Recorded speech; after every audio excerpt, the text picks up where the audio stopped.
Hello. Hello. Welcome to Movie Humpers. It's a new year of movie humping. Yes. A whole new year. We're going into year 2. Mm-hmm. How's your holiday? Pretty great? Yeah, great. Not so bad, as far as I know. Pretty easy. Chilling out, seeing some fam, hanging with the pets. It was pretty fun while it lasted. And now it's New Year's Day. Today, as of this drop. Yes, as of this drop, it is New Year's Day. When you hear this, initially it'll be New Year's Day. And we got a theme this month going into January. It is Portraits of the Artists. It's when we're discussing two major leading black men. The OG, ahead of his time, Mr. Paul Robeson. Yeah. And for the most of the rest of the month, we're talking about Denzel Washington movies. It was so hard to narrow down what those movies are going to be. Truly. And I kind of got cute with some little subcategory titles within the category. The artist, I took the title from... It's a documentary about Robeson, right? It's not a documentary. It's a collection of his films. Oh, okay. But there are documentaries in here. It's the Criterion Collection of the Paul Robeson stuff called Portraits of the Artist. And I just pluralized artists to include, at least in our discussions this month, not just Paul Robeson, but Denzel Washington. Paul Robeson, he comes off so different. I think even by today's standards, he would be a very unique figure, a big labor organizer, very politically motivated in that way. Also, got hit pretty hard with the McCarthyism shit. Like it's really deep cut film history guys that know the most about him, or those that are into deep cut black history in America. But Paul Robeson is a very important guy. And Denzel, we examine him as the modern leading man. He doesn't feel like, Robeson feels very different from Denzel Washington. Denzel, I always credit him. He feels more like a Gregory Peck, Cary Grant type. He's that style of actor. Paul Robeson was ahead of his time, and Denzel feels like he is from... a man of his time. Of his time, but also more classic even. Absolutely, yeah. Than his contemporaries. And I think we're going to explore that. So we will be discussing every Monday a Paul Robeson movie. And then Wednesdays and Fridays, we'll be talking about Denzel movies. My subcategory this week for Portraits of the Artists in Trouble. Ooh. Now, keep in mind, some of these might be a bit of a stretch. I tried to make them thematically work. I think maybe because we deal with religion so prominently in this Paul Robeson feature, maybe other religious-based Denzel movies, but... some weeks seem to make more sense than others. And I'm also putting these together without having seen some of the movies, but I think some of them will work. The Artists in Power Week will be really good. It'll make more sense. But we're talking about this is our second ever silent movie. Yes. The first one we talked about was also our very first episode a long time ago from 1906. Story of the Kelly Gang, which is an Australian film that is considered to be the first major feature film. It is, however, incomplete. It is. They try to fill in the gaps as best they can with scripts that were found and still images that were found. It's really interesting to watch. The guy who directed this movie is one of pretty much the earliest prolific black filmmaker, Oscar Micheaux. And he wrote and directed and did everything for this, right? He was very involved. A lot of the movies he made were called race pictures because he was a black man in America making movies, and the majority of his audience, like for this film, Body and Soul, it was originally just shown to black movie theaters, and white people came along to it later. Mm-hmm. So it's just really not very known, even as prominently historical as Oscar Micheaux is. In this movie, there's a lot of criticism of religion. Mm-hmm. I think it's pretty obvious. When Micheaux originally presented this film to be reviewed to play in the state of New York, they cited that this movie could cause riots. This movie is sacrilegious. So they had him cut it all back down. And I'm not sure if they made him change any story beats, because it seems like his condemnation of religion and what it does to the black community is pretty potent. And then there's this measure of forgiveness that we come across in the end. And then another interesting twist, which, as far as I could tell, is the earliest known instance of this type of twist. But this is a silent movie. You can find it all over YouTube. Body and Soul 1925, starring Paul Robeson, Mercedes Gilbert, and Julia Teresa Russell, directed by Oscar Micheaux. And Oscar Micheaux, he churned them out. He had over 40 pictures, but over half of his work is completely lost to time. And when we're going through this movie, we were wondering if there were some things that were lost to time in the process of what he shot, because we got these title images that don't match previous title images. One big compliment I want to give right off, which is a modern contribution to this particular movie. And we're seeing this a lot more with silent movies, where modern musicians and orchestras and stuff lend their talents and kind of help breathe life into the movies. The musical score was composed by a trombonist by the name of Wycliffe Gordon and performed at the Lincoln Center Jazz Orchestra. I believe it was initially performed in Savannah, Georgia, and I think they might have performed it while they played this movie. It was a live audience. That would have been really cool to see. But the music and the way it breathes life into this movie, it's actually, it really does help the movie a lot. I think the music in this is fantastic. It is wonderful, yeah. Props to Wycliffe Gordon. It's interesting that you said that in that way, because I did wonder if things had been cut out. And I wonder now, one of the things I said to you even during the movie is that, sure, I have not seen a lot of black and white movies. I have seen more than these two, but not a lot more, honestly. But it felt as though they were saying so much more to each other than they were telling us. And I even wonder if that's where it was cut. Not necessarily the visuals, maybe, but what he was trying to portray, like what he was having these people say to each other, the things they were actually talking about. Maybe that was what was censored a little bit, because I really wish it's really hard to say, knew because everything they're saying, because you can tell that things definitely got whittled down. Apparently this thing was 9 reels, and when he had to edit it for the board to get released, it was down to 5. There is that sense. Of course, all movies have these. The studios nowadays will chop away at your shit, as we discussed with Eyes Wide Shut. The studio, after Kubrick died, they cut like 20 minutes off of it. It's even worse back then. This idea that back then you could do things and that you can't do now is bullshit. There was Hays codes. They were way harder on this shit. Just merely criticizing a preacher in a movie caused the state of New York to be afraid that this movie would create riots or whatever. Well, and that's interesting that you say it that way, because he's not actually a preacher. Right, he's a con man. He's like Robert Mitchum in fucking Night of the Hunter. Night of the Hunter, yeah. He's kind of like a proto version of that. Yeah, he is a man who's on the run. He is pretending to be a preacher in this small town, and he's a drunk. And he's not a nice man. And this woman, Isabel, and she lives with her mother, played by Mercedes Gilbert. And Isabel is in love with a man named Sylvester. Yes. Who is also played by Paul Robeson. Which is so interesting, because it is like, they're not the same man. They're not meant to be.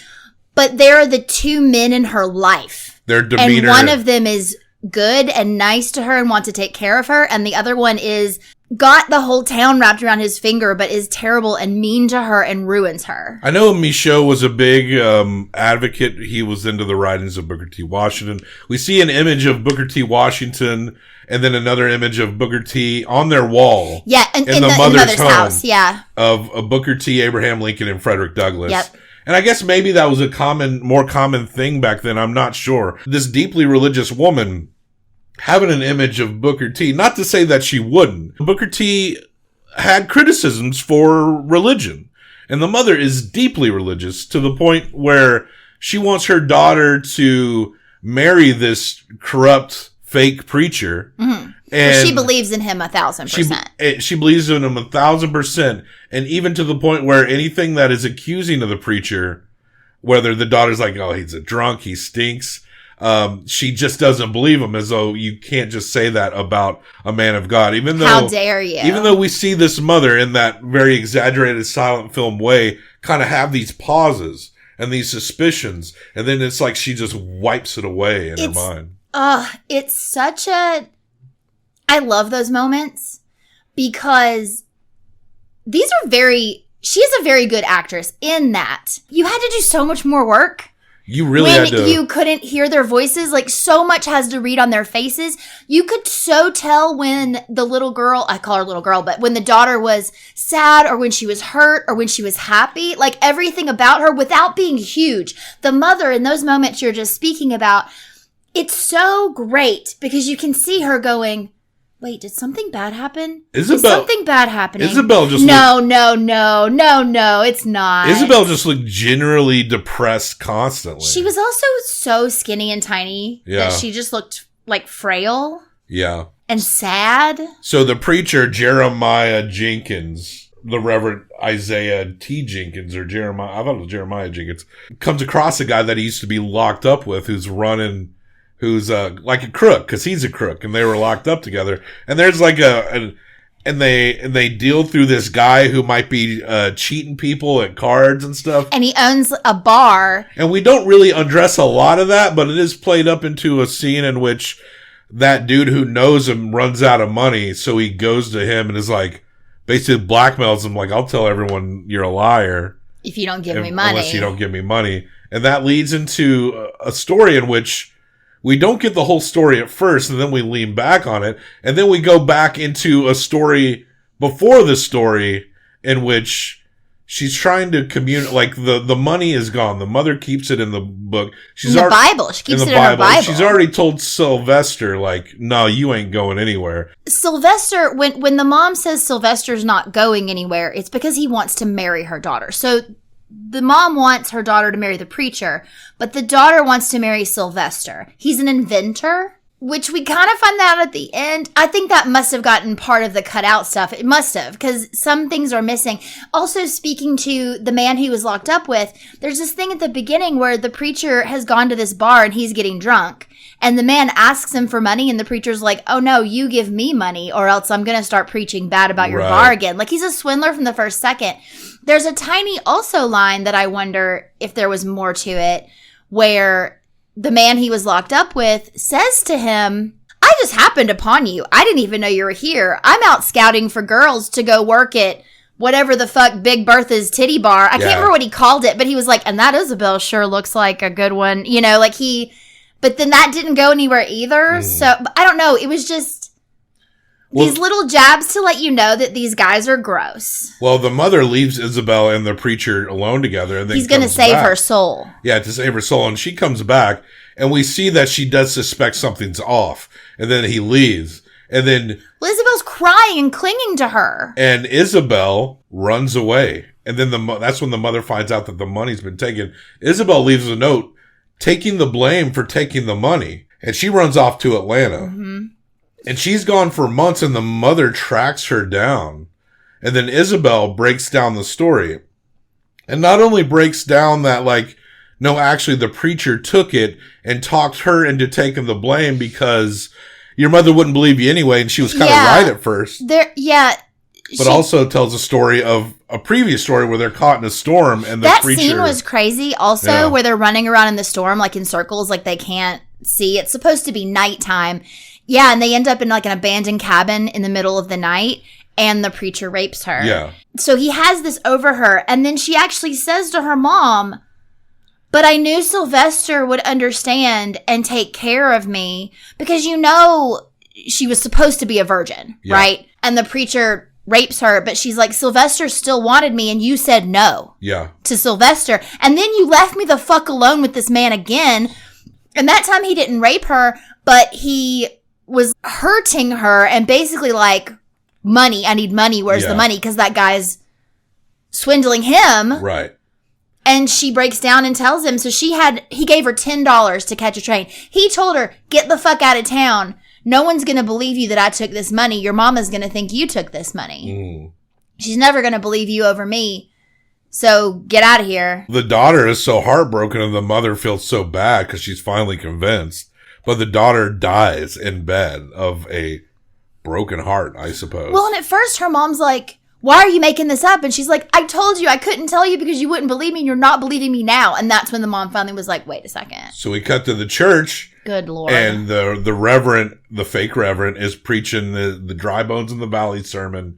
And it's actually a pretty fantastic scene to watch him like get all worked up. And he's having this thing where he's punching one of the clergymen. And he's like acting like he's drinking water, but he's drinking liquor. It seems like Michaud is kind of playing up a little bit of comedy here. Like kind of making fun of the situation of the religiosity at play. You got the man falling asleep in the front, but then when it starts getting crazier and punching, that man gets like involved. And Robeson's expressions are like right on. You can tell he's kind of having fun playing these dual roles. Yeah. But then that's when the mother shows up and declares, and the mother was such an advocate for the preacher that when she tells what he did, that he essentially killed her daughter. Mm-hmm. He killed her daughter. The whole clergy turns on him, or the whole church. Yeah. And just starts beating on him, and he gets away. And it's this scene where this guy, this whole town of Tatesville is hunting for him. And this one guy with a log sneaks up onto, but they're both like terrible fighters. Like it's very bizarre. But does he have a gun? No, they're beating each other with the log. And then he gets away. But then the preacher goes back to the mother's house and is essentially begging her for forgiveness. Yeah, he basically says, I need you to forgive me. And now this is the interesting turn here because it isn't making fun of this faith. I think Michaud is making a statement on religion within the black culture, specifically this religion. But there is that power of forgiveness that does occur later in the thing. And then she passes out in the chair. Wakes up. And then she wakes up. And Isabel and Sylvester walk in. Sylvester announces he's got a bunch of money. The mother approves of their union. She runs over and says, well, you don't have to wait for he's got an invention that he's going to get a bunch of money. And she goes, you don't even have to wait for that. I want y'all to have all this money. And she goes over to the Bible and she gets the money and she gives it to them. So this was a dream scenario. At least from the point in which the preacher comes over to the house. It's bizarre. It's a bizarre plot play. And when you're not sure of what's cut and what isn't, a lot was cut. There is as interesting as this is, there is a feeling that it is definitely has an imperfections in the way that maybe it was whittled down or the dream trope, it was all a dream trope. Before we started discussing this, I was looking online to see if I could find what is the earliest example of that. In literature, it happened for hundreds of years. Oh, sure. But in film, as far as I've been able to find, and if anyone knows any further back, I think the most infamous one is The Wizard of Oz, right? Where she wakes up and she's back in Kansas. Like it was all a dream. That's real, though? So that's probably like the best example. That really happened, the most infamous example. Calm down. And... But as far as I can tell, in a feature film, in Body and Soul by Oscar Micheaux, this is the earliest I've found of that specific trope. Yeah. And it exists in the literature long before this, so the trope already existed in the storytelling format. But far as I know, and looking up people citing movies with this, I'm not seeing anybody credit anything prior to Wizard of Oz. Oh, wow. Wizard of Oz is like 36 or something. Think so. And this one is 1925. So as far as I know, this is, and of course this would go under the radar because this was a movie by Black Americans for Black Americans. Yeah. And white people would not know much about it until later. Probably more in the guise of those who want to study film history, and no casual moviegoer would stumble across, especially an early Oscar Micheaux movie like Body and Soul. Also, if you search for this, there are like 3 other Body and Soul movies. You have to literally type in Body and Soul 1925 to get the results for this. It took me a little while. I mean, it didn't take me that long, but it's not the first thing that comes up, even with this title, even in film. Yeah, it's really interesting. So they go get married. Yeah. And they come back and they're happy married and mom's happy and everybody's happy and ending. It's over. And there's never any other mention of the preacher. No. We assumed that he was real. He just didn't go into their lives like the this. thing that makes it seem as though he was real is, you know what I wonder? Is the beginning there is a news article. I wonder if she read that newspaper article and then fell asleep. Because the newspaper article is talking about how a black detective or private eye had found Black Carl, and they have a song about him. Black Carl!